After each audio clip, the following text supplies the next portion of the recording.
All right. So we have Ravichandran from Juniper. Thank you. Very nice to have you.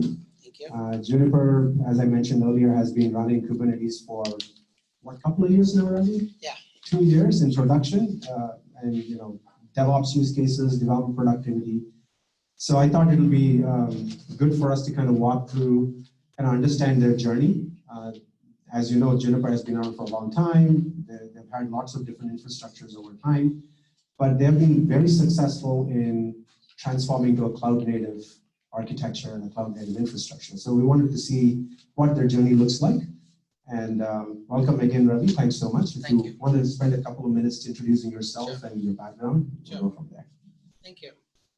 So I work for Juniper Networks, right? One of the, how would I position it? It's a major networking company, one of the 3 in the world. And if you look at it from the business point of view, the company focuses on service providers. What does it mean? It means that every telecom company in the world out there are using Juniper routers and switches. That means that most of your internet traffic is going through Juniper routers, 80% probably, 70%. So, however, Juniper also has some software products, right? They have cloud-based products, cloud-native products, threat intelligence software, and a lot of new acquisitions.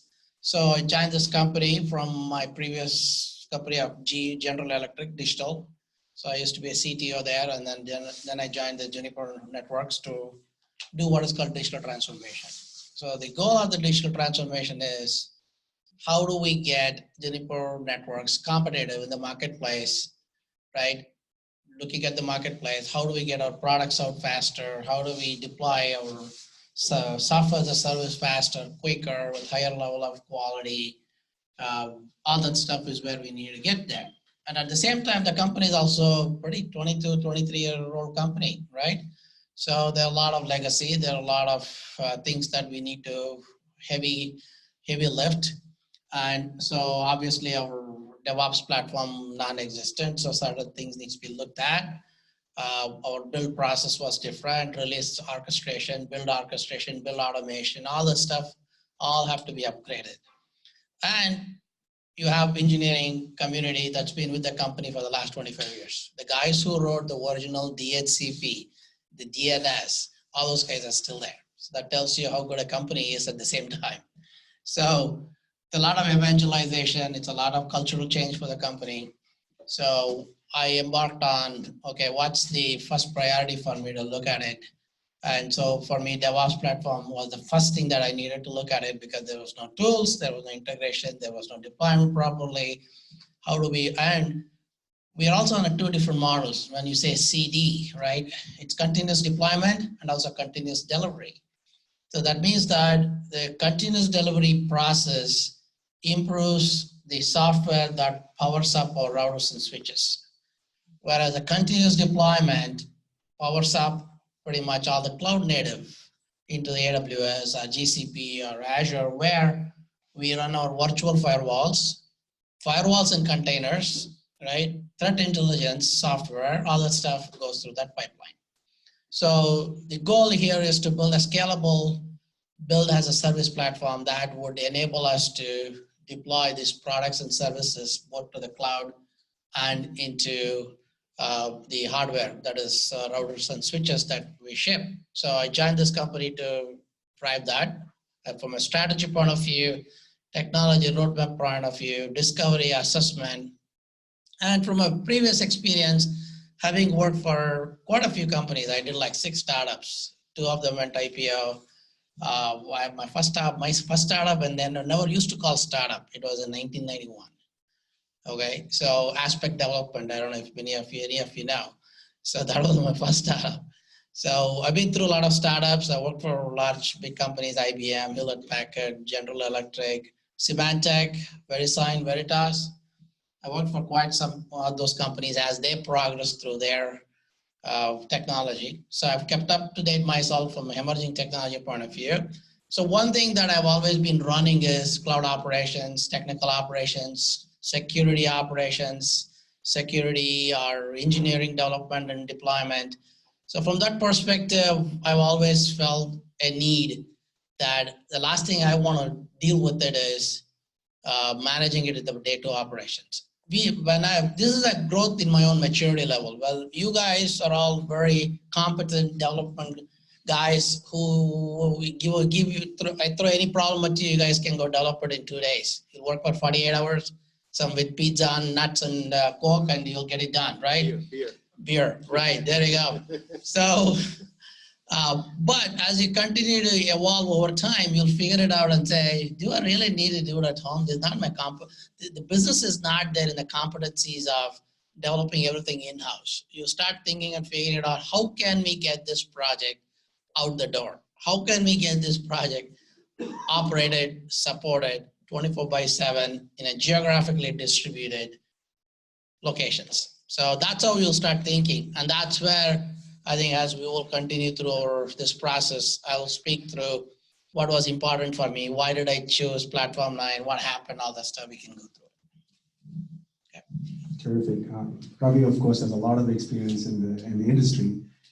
So Ravi, as you looked at the landscape, right, and as you were looking at your own cloud native journey, and you're looking at the cultural aspects, the process aspects, some of the products you're building, you ultimately ended up choosing Kubernetes, right? What were some of the factors? What were the requirements? You've done a lot of cloud, I would say cloud architectures in your career, and I'm pretty sure you've done something at Juniper also. There were lots of lessons learned from those environments. So when you chose Kubernetes, what were some of the requirements that you had in mind based on the lessons you learned earlier so that you don't repeat the mistakes again? So what were the things that were going through as you built it out? So a couple of things as I've progressed in the cloud operation role and how to run day two, how do you deliver the service to customers, right? In few companies I worked, I used to deliver the software as a service to travel industry, American Airlines or JetBlue or any of those guys, right? Whenever there's an outage, they'll pick up the phone call. I still remember, I would get the call from the president of American Airlines and ask, why is the site down, right? American vacation site is down, right? And I was working for a piddly startup with 80 people company, okay, managing these massive airlines and loyalty, American Express, all that stuff. So the challenge is that how do you get the high availability? How do you get the reliability? How do you get the availability, right? How can you, there was always a concept that software can do anything and everything. So, right? And that's where the infrastructure as a code, all the stuff kicked in. So how about building high availability, reliability in the software? It's much faster, easier, quicker to build, easy to manage, so that you don't have to go to keep deploying this disaster recovery infrastructure, business continuity infrastructure, spending millions of dollars in passive infrastructure sitting out there. It's a nightmare, and you never get high availability or any of those things that you need to meet your SLAs, because customers have severe penalties. I've been in working companies where we lost $20, $30 million customer because of lack of SLAs. Okay, that's happened too. So I wanted to get to a point where a software can get there. OpenStack gave us a lot of promise, and at the same time, if you just go look around in the marketplace, how many companies run OpenStack in the production? Very few. And obviously we had one of those, and it was 5 years old because nobody ever upgraded it, because it was not backward compatible on top of it, right, in those days. So whenever you upgrade, you copy all the petabytes of data, and then you upgrade and you reload the petabytes of data. Commodities hardware like Ceph database, data store running on direct attached disk, that was the other mess. So all this stuff, I want to get to more and more highly reliable software, highly available software. So from that perspective, I went through one more transformation. So I've worked on I also in the previous role at GE, I also worked through Cloud Foundry platform. So that was an interesting aspect, because now we are constrained with those guys' platform now, right? So I wanted some freedom. I wanted to get some building blocks, like a Lego blocks that I can scale out. At that point in time, the only thing that we have is Kubernetes and Docker with Kubernetes orchestration, and you get everything that you need. You get high availability, you get containerization with the security, atomic processing, and the builds and everything that you can do with it. And each is an atomic unit that can process things that you want to run with it. So that helped me a lot, and I started to move towards it. But then I look back and I look at my team, and there is no any Kubernetes resources or all the stuff that I'll talk through in a second. But it was an interesting challenge. That's the reason I went through with Kubernetes. The goal is to leverage and utilize every piece of infrastructure, get the highest availability of 4 nines or 5 nines, get high availability that we need, no need for any business continuity or a data center for disaster recovery, which is never worked. So all that stuff I factored into it and then got into where I am today. So obviously, as I understand it, when you guys got started on this new initiative, you were under tremendous pressure. Yeah. You had like 6 months or something to get the whole thing implemented.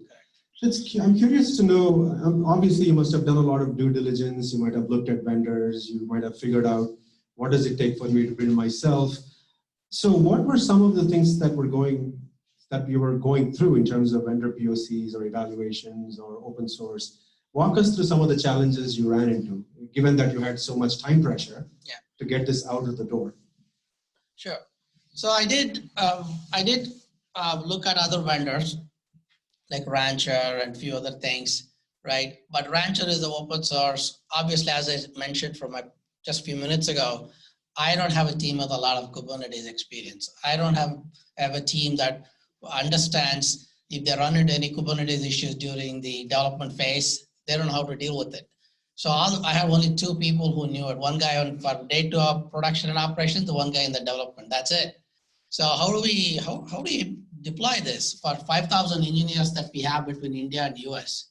A DevOps platform that works 24/7, 365. Somebody is developing this software on this DevOps platform 24/7, 365. So we cannot be down. How can we enable that? So I looked at all those, and I looked at and having gone through so many nightmares on this day 2 operations, the last thing I want to do is operate it myself. There's no way I can do that. And there are a lot of people out there, the Rackspace and all those guys are willing to do this Kubernetes operations and support or IBM, but they all, trust me, they all learn on the job. So you really got to be careful of whom you deal with, who has experience with. So I worked with OpenStack with all the Mirantis and all those guys, same situation. So those things led me to look at Platform 9, right? And Rancher, and I looked at other distributions. I could have just picked up the open source and ran with it. Probably, who knows, 5 years, 6 years, 10 years from now, like you find Java engineers, you'll find Kubernetes engineers. Then it's easy for me to deal with it. Right now I can't. I got to get the project out. I got to go live in 6 months and get going and do this digital transformation and move to the next. So that's why I started to evaluate both Platform 9 and also other guys. Then from when I thought about the day 2 operations, I had no other choice but to get going with P9. So Ravi, when you did the due diligence about doing it yourself, I remember you said we had to go hire something like 12 or 15 people, and a lot of them needed to have Kubernetes expertise. And you had lots of trouble finding them here in the Bay Area. And outside of the Bay Area, it's probably almost impossible. So it's very hard to find talent, especially in the Kubernetes space. It's evolving very quickly. There are lots of new projects coming out, Istio, Prometheus, you name it. I mean, there's a big ecosystem around Kubernetes, and how do you keep up with that? So when you decided to go with a managed service, specifically with Platform 9, give us some examples today. It's running in production. It's been running for a couple of years now. 5,000 users on it, multiple locations. Bangalore is one of them, I suppose. There's one data center here in the Bay Area. So when did you actually realize that this is working for you, that this is actually delivering the benefits that you're looking for? Sure. So as with any open source software, right?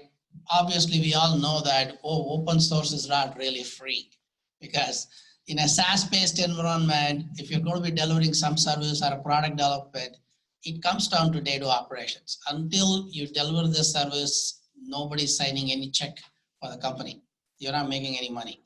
So given that, I look from that perspective, I looked at other vendors. I went through with Platform 9, right? And then I had to go look at it from the perspective of what can I automate, right? How can I automate into this? And if you look at it, the day to follow the sun, 5,000 developers on it, how do we get it deployed and supported and operated? I also had to figure out a strategy around this. If I had to do everything on my own, I would need not only follow the sun model of X number of people with Kubernetes experience. On top of it, I need to figure out how do you automate it. And the third thing is how do you support this frequent releases, because Kubernetes is not like 12.0 or 20.0, right? It's still in the early stages. So every month we get one upgrade. So who's going to qualify that, right? So it's a lot of work for us to go qualify it, test it, do a POC, not even a POC, stage it, and then automate and push it out. That's a lot of work. And there's no way I can get to a scale of deploying it where somebody is developing somewhere part of the world software on this platform. So from my perspective, I wanted to get somebody else to deal with it and qualify it.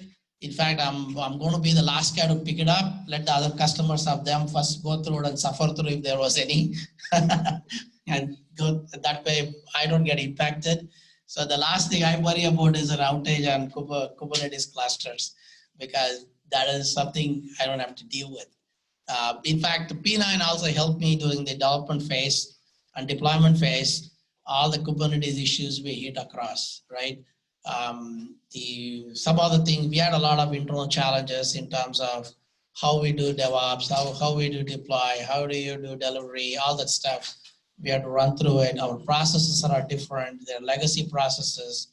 So they not only helped me during the phase where it was not like a PS engagement. Okay, Sirish never asked me do an SOW and sign this, and I will come for 10 hours and I'll charge you for 10 hours.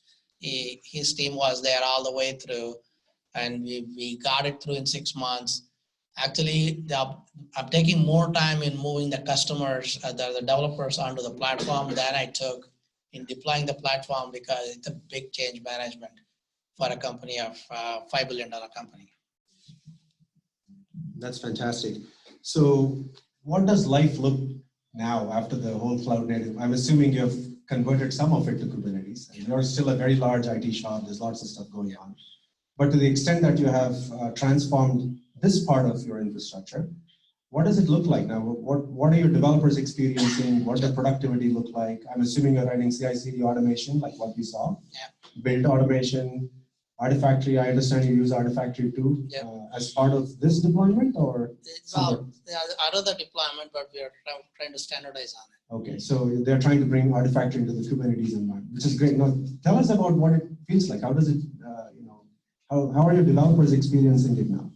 Yeah, from the perspective of developers' experience, it's been great. It's actually an education challenge than a platform challenge, because developers, again, as I said, they have been there with the company for so long.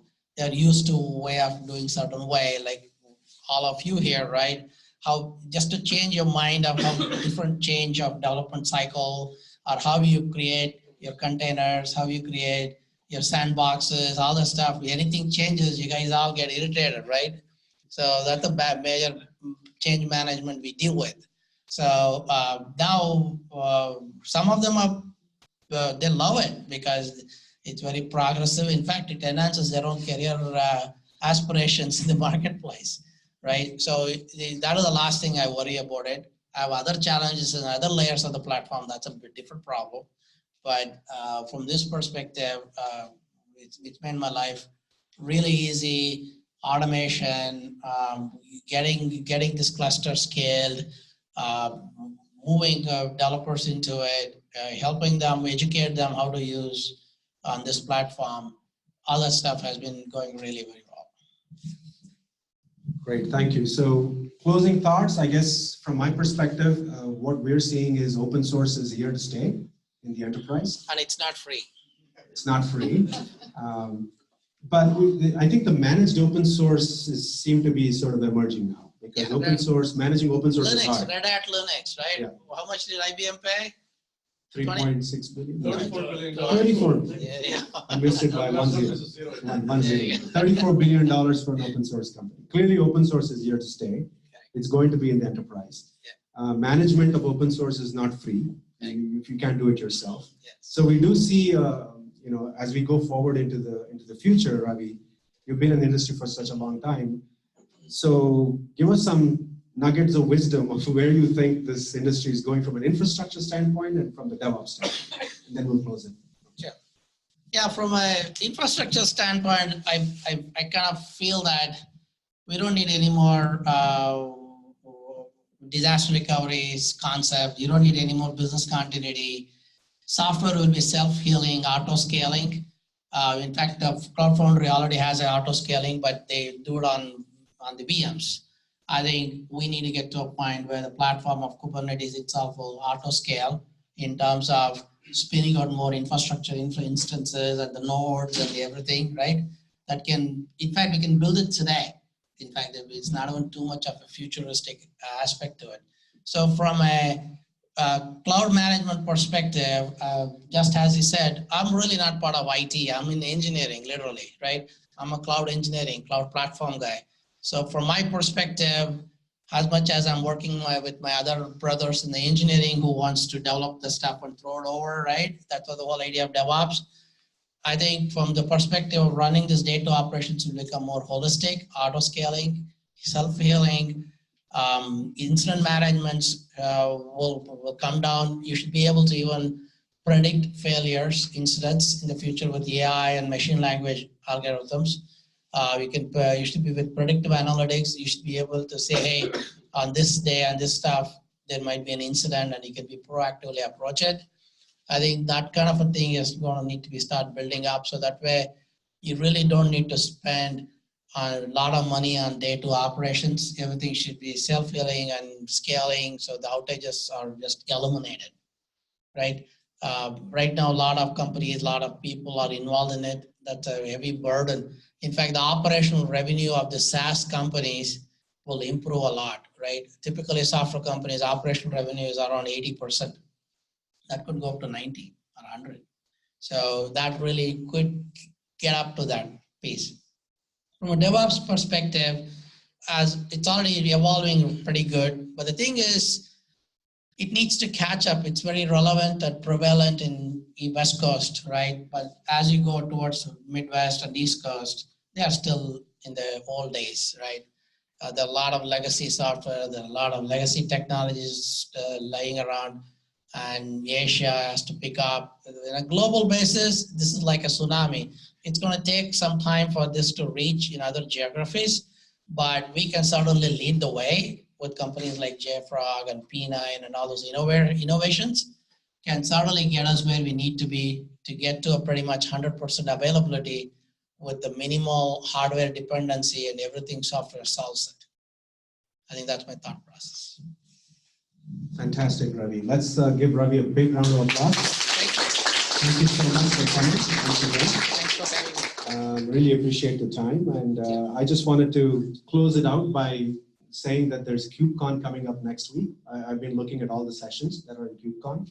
One of the things that I found extremely fascinating, over the last 3 or 4 years, a lot of the sessions focused on services, Istio, Prometheus, and functional stuff. This year, almost 50% of the sessions are focused on data operations, exactly what Ravi has been saying. Now the time has come where people are starting to deal with what happens in production, large-scale production, multiple clusters, multiple locations. It's not easy. So people are trying to fix that with service meshes coming along, with all the other Prometheus monitoring and so on. They're starting to address that issue, including security, which is the other big thing. So, and Kubernetes is still very, very early days, right? According to Gartner, it's still about 5% penetration, adoption in the industry. we see a lot. We live in a bubble in the Silicon Valley area. We think it's an echo chamber. We think everybody is using Kubernetes, but very few people are outside of here. VMs are dominating out there. Bare metal is dominating out there. It's going to take years before this gets there. And we are the innovators. We are leading the pack here with all of you guys. So we are here to answer any questions. We have another 20, 30 minutes for networking. So thank you all for coming again. Thanks, Ravi, for joining us tonight. Thank you again. Thank you.